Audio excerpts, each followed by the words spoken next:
Hello there, you're watching the press preview, a first look at what's on the front pages as they arrive. In the next half hour, we'll see what's making the headlines with Syed and Christina Patterson. Good evening to you both. So let's have a look at what's on some of those front pages now. The Guardian reports Labour leader Sir Keir Starmer's leadership is in crisis over its reshuffle and moving of Angela Rayner to a new role. The Metro looks at restrictions easing next week, including hugging your loved ones again. The Mirror also leads with that story. And it's also featured on the front of the Mail, which says curbs will be eased on funerals, pubs and holidays. Our new freedoms will be here to stay, is what the Prime Minister is expected to say tomorrow. That's on the Daily Express. Cuppa crisis brewing. The Daily Star leads with how climate change may wipe out the nation's favourite drink.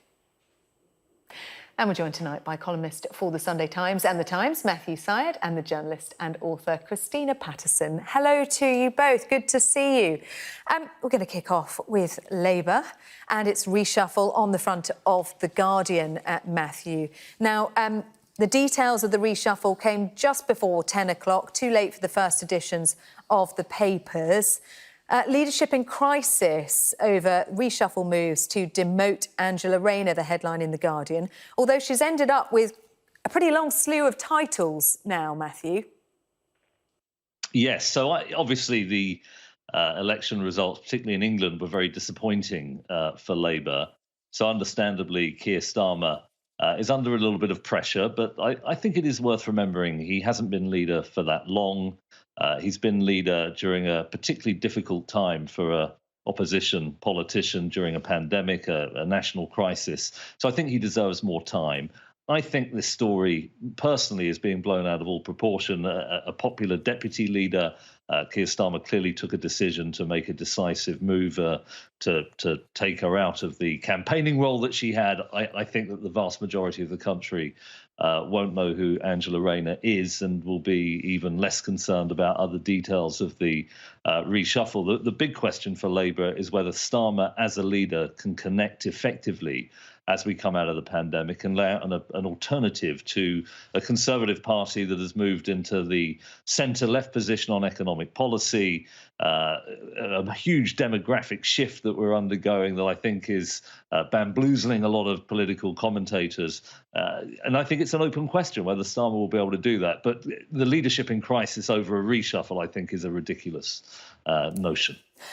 Inside, there's double-page spread inside the Mail, Christina. Could it be curtains for Keir? Suggesting that he's being hit with the threat of a leadership challenge just over a year into the job after the elections. Do you think that's likely? Oh, who knows? I mean, unfortunately... That sigh says it all.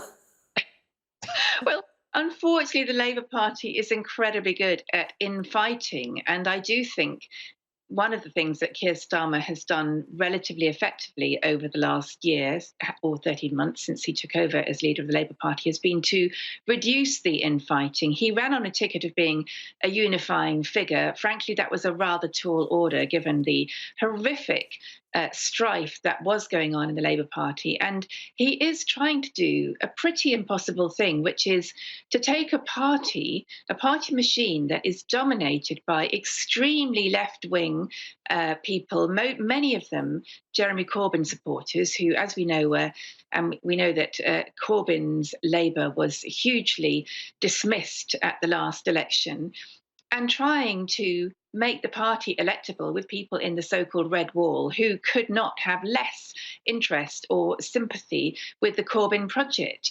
So culturally, that is, I mean, pretty impossible. I agree with a lot of what Matthew said. I think all of this is a bit early and a bit dramatic.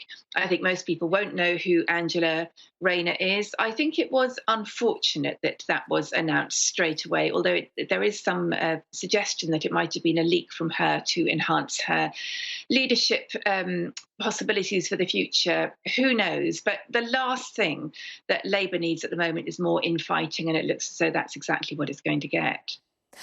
I mean, Angela Rayner, a pretty high-profile woman within the shadow cabinet. And as you say, unfortunately, the way it was briefed last night, it seemed that she'd been sacked. Now, whether there's been some rowing back or not, she's got these titles. Let's have a look at what she is now. She's Deputy Leader still. That's an elected role. Shadow First Secretary of State, Shadow Chancellor of the Duchy of Lancaster, and Shadow Secretary of State for the Future of Work. I don't even know what all of those mean, frankly. I don't know about you. But she seems to have got a whole lot more jobs. Annalisa Dodds, she's been moved from the Shadow Chancellor role to Party Chair and in charge of policy review. Rachel Reeves moving into the Shadow Chancellor role, and Wes Streeting in charge of child poverty.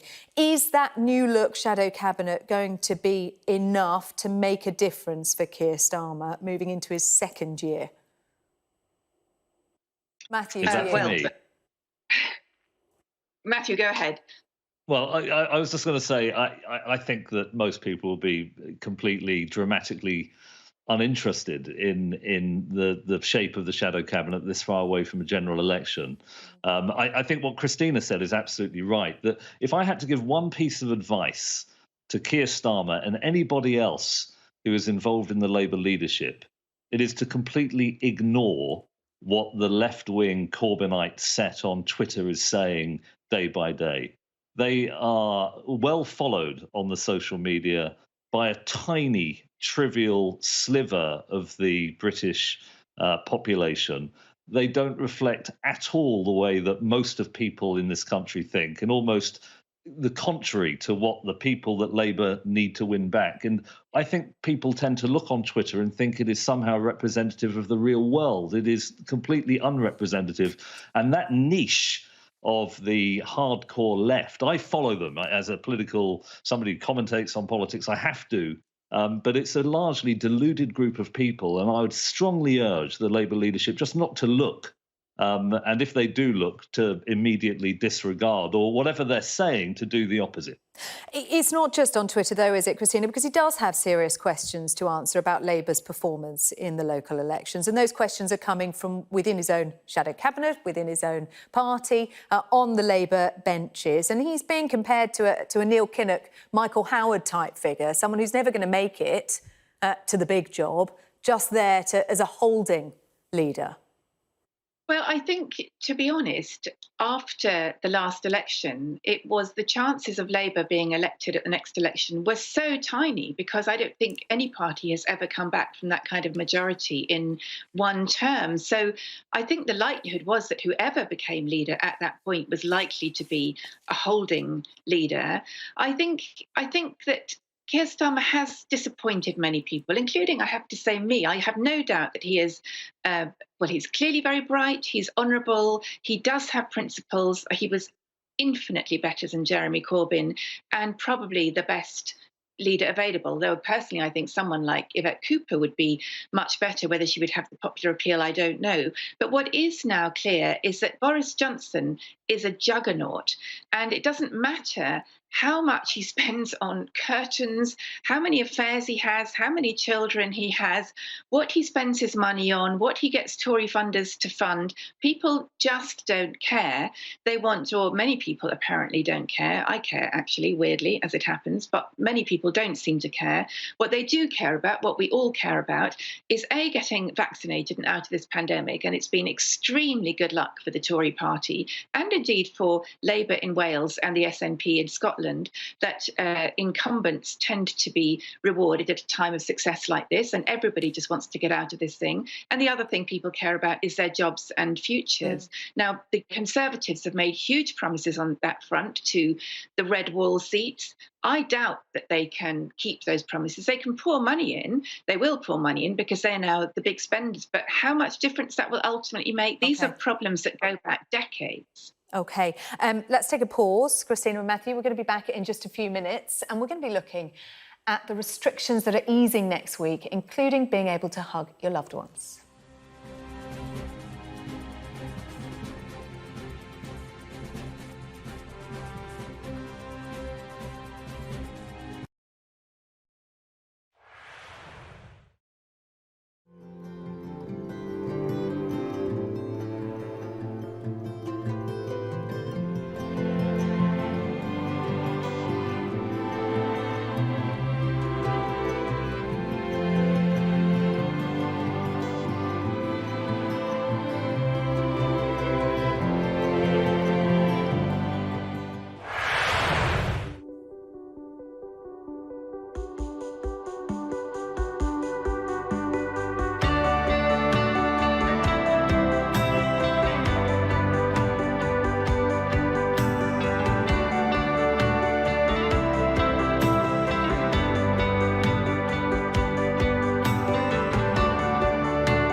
I'm Adam Parsons. I'm Sky's Europe correspondent based here in Brussels.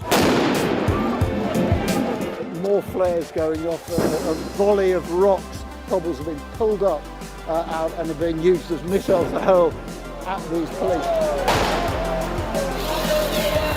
We take you to the heart of stories that shape our world.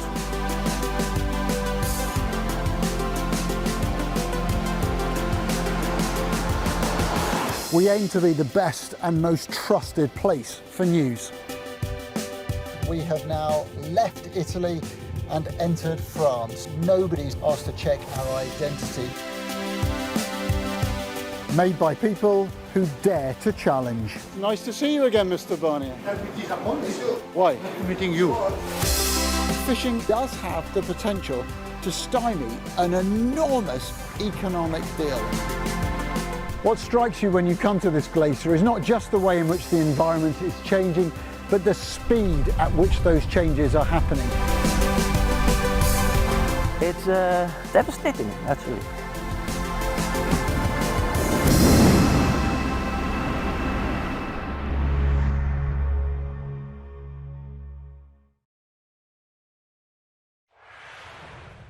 I grew up seeing the impacts of climate change firsthand. Having to be afraid of drowning in my own bedroom and sometimes waking up in the middle of the night with floodwater in my room. We needed an organization that specifically talked about the climate. And so me and my friends, we decided to put up Youth Advocates for Climate Action Philippines. I had to join the fight.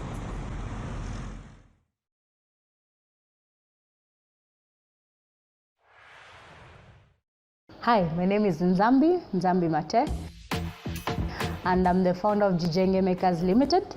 Our first product line are pavers, which are used for sidewalks, footpaths, and driveways. And ours we produce using recycled waste plastic. And in 2020, we launched the product officially in the market. Let's turn trash into cash. Welcome back. You're watching the press preview. With me now is Matthew Syed and Christina Patterson. The Metro front page, Darling Hugs of May, its headline. We're going to be hearing from Boris Johnson, Matthew, tomorrow, outlining the next stage of easing restrictions, among them contact between family and friends. Yeah, absolutely wonderful, wonderful news, and a tribute to how well this country has delivered the vaccine. And I just think that we're social animals, and I have missed the physical contact with members of my immediate family, my extended family, people that I care about deeply and have missed terribly over time. Zoom. I'm hoping we're going to come back into the Sky studio at some stage, but I'm going to say Zoom isn't the same. Come back soon, yes. Wouldn't it be lovely? I mean, I know you have to leave the comfort of one's own living room, the slightly odd corner of the living room that I've been doing my Sky newspaper review. I love your books, by the way, Christina. I'll miss looking over your shoulder at your diary, but I think it's just going to be marvellous. And I hope the economy, like in the Roaring '20s after the Spanish flu, I just hope it takes off. I think there's a lot to be optimistic about, but I know everyone says it, and I'll say it too. We have to have some caution too. Our final story, Christina, if my mum is watching now, we'll give her nightmares and send her into meltdown. A cuppa crisis is brewing.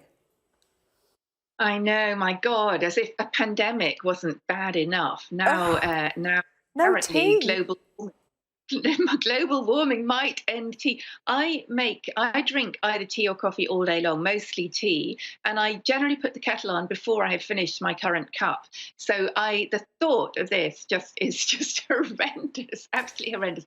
But let us hope that it's just scaremongering, to use a favourite Tory phrase. So with any luck, it will be fine. But I can't imagine life without tea. I really can't. I just love it so much. Our eagle-eyed team in the gallery spotted you're even having a cup of tea during the paper review, Christina. I am. We'll leave it to you, to your tea. Christina, Matthew, cheers. Thank you very much. We'll see you in the next hour.